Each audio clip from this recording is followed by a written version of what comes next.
Μου λες, πώς πάντα, είσαι Θεσσαλονίκη καταρχάς ή Αθήνα? Πάνω κάτω. Πάνω κάτω συνέχεια. Ναι, γιατί και οι υποχρεώσεις στην Βουλή που τα νομοσχέδια έρχονται και υπάρχει μια γόνιμη παραγωγή νομοσχεδίων που κλείνουν θέματα όπως η αντιμετώπιση του λαθρεμπορίου των καπνικών, των καυσίμων, οι δημόσιες συμβάσεις, τα ζητήματα που έχουν να κάνουν με τον ενιαίο ευρωπαϊκό συνδρομικό χώρο. Αυτό ψηφίσαμε την απλή αναλογική. Είναι ένας και οι επόμενες 2 εβδομάδες μέχρι τις 5 Αυγούστου που θα είναι πραγματικά ένας οργανισμός κοινωνικής δουλειάς και ταυτόχρονα επαφής καθημερινής με τους πολίτες, με τα προβλήματα, με τα αιτήματα κλπ. Μάλιστα. Προηγουμένως ο βουλευτής του ΣΥΡΙΖΑ, ο κ. Σεβαστάκης, σε αυτό που συμβαίνει στο Αριστοτέλειο Πανεπιστήμιο Θεσσαλονίκης μας είπε ότι πρόκειται περί happening. Ναι, η όλη διαδικασία θα έπρεπε να έχει προβλεφθεί κατά την ταπεινή μου άποψη, να έχουν υπάρξει κάποιες συνεννοήσεις. Δεν είναι και ο καλύτερος χώρος το Αριστοτέλειο Πανεπιστήμιο Θεσσαλονίκης που μπορεί να φιλοξενήσει μια τέτοια εκδήλωση. Θα μπορούσε να είναι για παράδειγμα το στρατόπεδο του Παύλου Μελά. Τελικά πρέπει να πούμε βέβαια, αν και εφόσον προέρχονται από το συγκεκριμένο χώρο οι καταστροφές γραφείων, χώρων, έτσι είδα και στο Δημαρχείο. Είναι ενέργειες απαράδεκτες από όπου και αν προέρχονται. Απαράδεκτες. Ναι, αυτές προέρχονται από συγκεκριμένους. Δεν είναι από όπου, είναι συγκεκριμένους. Λέω από όπου. Ναι, από όπου και από. Δεν ήμουν εκεί να κάνω αυτοψία. Καλά, εντάξει, τώρα γράφει ο τύπος. Από όπου και αν προέρχονται. Καλά, το τι γράφει ο τύπος, βλέπω και σήμερα τα αποκοσέλιδα, ας πούμε, και ορισμένα έχουν παρασάγκα στα διπλωματικότητα. Δεν λέω για αυτόν τον τύπο. Λέω λοιπόν, από όπου και αν προέρχονται, η ελεύθερη διακίνηση ιδεών και απόψεων πρέπει να είναι απολύτως κατοχυρωμένη. Ναι, αλλά όμως μη μου σπάς και το... Με συγχωρείς. Μισό εσύ. Το δικαίωμα στη διαφορετικότητα είναι κατοχυρωμένο. Ωραία, εντάξει, τώρα αυτό είναι το πρόβλημα. Μη μου σπάς όμως το νοσοκομείο, το πανεπιστήμιο. Δεν είπα αυτό το πράγμα. Όχι, δεν λέω σε σένα. Λέω για αυτούς που... Λέω η ελευθερία του καθενός μας, η ελευθερία μου σταματά εκεί που αρχίζει η ελευθερία του άλλου. Λίγας φεραίως. Και το δεύτερο, και είναι πάρα πολύ σαφές, απόλυτη προστασία της δημόσιας περιουσίας. Κανείς δεν έχει δικαίωμα, και εγώ το βίωσα και πρέπει να σου το πω αυτό, ότι όταν ήρθε μια ομάδα αντιεξουσιαστών στην ΕΡΤ που είχε κλείσει με το μαύρο και τους είπα, παιδιά, πέστε ό,τι θέλετε σε εμάς, μην πειράξετε τα μηχανήματα. Είμαστε εδώ για να προστατεύουμε τη δημόσια περιουσία. Στο λέω όχι θεωρητικά, γιατί το κάναμε πράξη τότε με το μαύρο της ΕΡΤ που εκπέμπαμε χωρίς να πληρωνόμαστε, που εκπέμπαμε... Τώρα μην μου πας, τώρα μιλάω συγκεκριμένα πράγματα. Τώρα εδώ έχουμε... Τώρα εγώ δεν σε ρώτησα γιατί είναι τώρα... Όχι, ήρθαν μέσα στο κτίριο της ΕΡΤ 3. Και παρακαλέσαμε εκεί, λέμε, να φύγουνε, κάντε ό,τι νομίζετε, αλλού. Να αφήσουμε, να σας δώσουμε το μικρόφωνο να εκφράσετε απόψεις, ελευθερία διακίνησης εδώ και απόψεις. Άρα, μηχανήματα, χώρος κλπ. Δεν δίνουμε. Εντάξει, αυτό είναι προς τιμήν σας όμως. Έτσι είναι. Ναι, όχι, εντάξει, άλλο το ένα και άλλο το άλλο που λέγαμε προηγουμένως και με την κυρία. Εγώ λέω όμως τώρα, εδώ υπάρχει εκεί πέρα μια κατάσταση η οποία, εγώ δεν τους ξέρω τους ανθρώπους, δεν είναι ευχάριστη. Και εκείνο που με ενοχλεί δεν είναι γιατί έχουν τις απόψεις οι άνθρωποι αυτοί. Καλά κάνω γιατί τις έχουν και αυτές και άλλες και παρακάτω να πάνε και όπου θέλουν να κάνουν. Αλλά όταν καταστρέφεται ένα κτίριο δημόσιο, από όποιον καταστρέφεται, θα συμφωνήσω σε αυτό, το πληρώνουμε εμείς, ξέρεις, Αλέξανδρε. Είναι δικά μας τα λεφτά.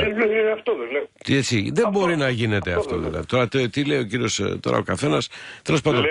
Αυτό το πράγμα. Η βία όποιας μορφής από όπου και αν προέρχεται είναι καταδικαστέα και αποτρόπαια. Ακριβώς. Για να πάμε. Όμως, όπως μου σημειώνει ο Ζάχος εδώ, ένας φίλος ακροατής τακτικός, μου λέει, ρε Στάκη, ναι, αλλά δημοσιογράφος ήταν. Ναι, ο Ζάχος μου λέει. Για να δούμε τι λέει ο Ζάχος. Είναι εντάξει, είναι πολύ ευρεπές αυτό που λέει. Λέει λοιπόν, λέει, να ρωτήσετε, λέει, τον κύριο Τριανταφυλλίδη, επειδή ήταν και δημοσιογράφος και ξέρει και έχει κάνει ρεπορτάζ και γνωρίζει τα πράγματα, ξέρει από πού προέρχονται αυτά που συμβαίνουν τώρα στο Απιθύ. Δεν είναι κάτι που γενικά και αόριστο, και αν θέλει να πει για το συγκεκριμένο αν το καταδικάζει ή όχι. Και εγώ να απαντήσω για σας, αφού καταδικάζει τα πάντα, φαντάζομαι καταδικάζετε και αυτό, έτσι είναι. Λοιπόν, η πρόκληση, ξαναλέω στον φίλο σου, το Ζάκο, το alter ego της εκπομπής, ότι... Όχι ρε, δεν είναι alter ego της εκπομπής. Είναι στο Twitter τα στέλνει ο έργος. Εγώ σου έδωσα ένα παράδειγμα από μένα, όχι θεωρητικά κάποιος κάπου. Όχι, ναι. Από το προσωπικό μου βίωμα του έδωσα ένα παράδειγμα. Τώρα αν θέλει εγώ σε ασφαλίτικες λογικές ποιοι είναι, που είναι κλπ.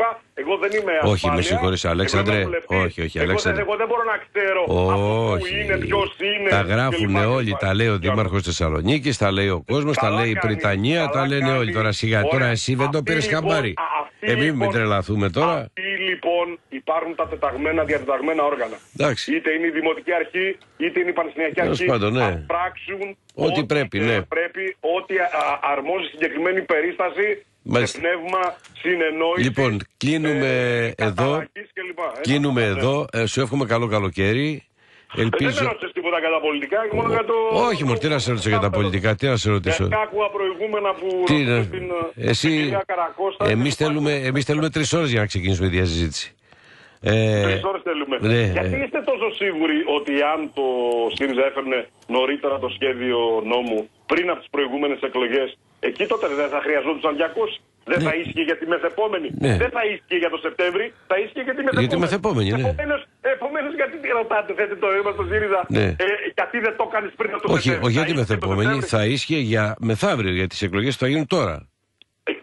Ναι, για τη μεθεπόμενη. Όχι, τη μεθεπόμενη υπάρχει μεθεπόμενη. Θα ίσχυε, δηλαδή τώρα αν γινόντουσαν εκλογές, όχι, άστα αυτά τώρα.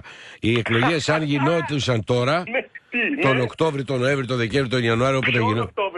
Περίμενε ρε, παράδειγμα σου λέω ρε μεγάλε. Ένα λεπτό, άκουσε με 2 λεπτά. Ναι, αυτό αν γινόντουσαν, θα γινόντουσαν με τον νόμο αυτόν που θα είχε ψηφίσει το 2015 με απλά λογική. Τέλεια. Ναι, ήταν η Ελλάδα σε ένα ναι, μωρέ, δεν προλαβαίνανε. Πριν από την πρώτη. Ενώ τώρα είμαστε στα καλύτερά μας, Αλέξανδρε, τώρα ναι. Μη φας το μεσημέρι. Έχουμε γλάρο. Ναι. Όχι. Άσε τώρα τα πατρινά, ναι. Επαγγελματικά προβοκατόρικα. Ναι, άστα προβοκατόρικα. Μην τη λες τη λέξη, είναι βαριά λέξη. Προχώρα.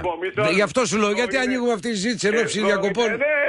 Ναι, σε τρώει και σε ένα πλάτη σου. Άτσε, φρόνιμος. Όχι, δεν εισάκουμε αυτό. Κάτσε, φρόνιμος. Ναι, έλα. Όλα καθόλου φρόνιμος. Ποτέ ένστετος, πάντα έκθετος. Προχωράμε. Ναι, τι έκθετος, ποιος, τι. Όχι, θυμήθηκα το χρόνο το Μίσιο και έλεγε που... Ναι, εντάξει.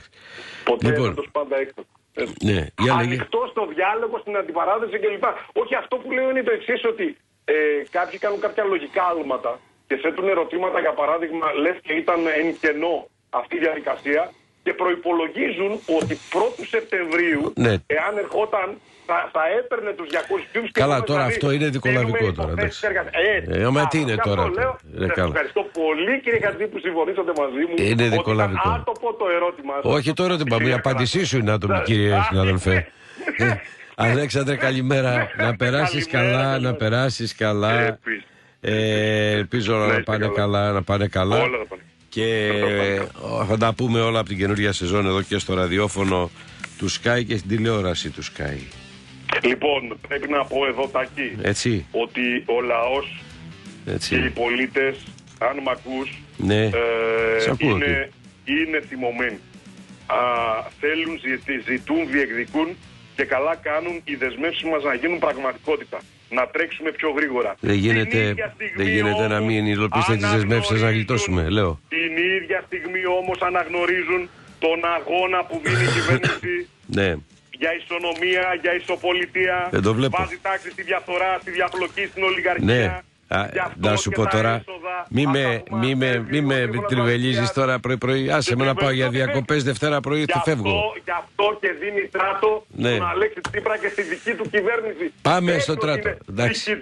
Να είσαι καλά, ευχαριστώ πολύ. Καλές διακοπές, καλό καλοκαίρι. Λοιπόν, ακούστε λιγάκι αυτό, έτσι, βάλτε το λιγάκι.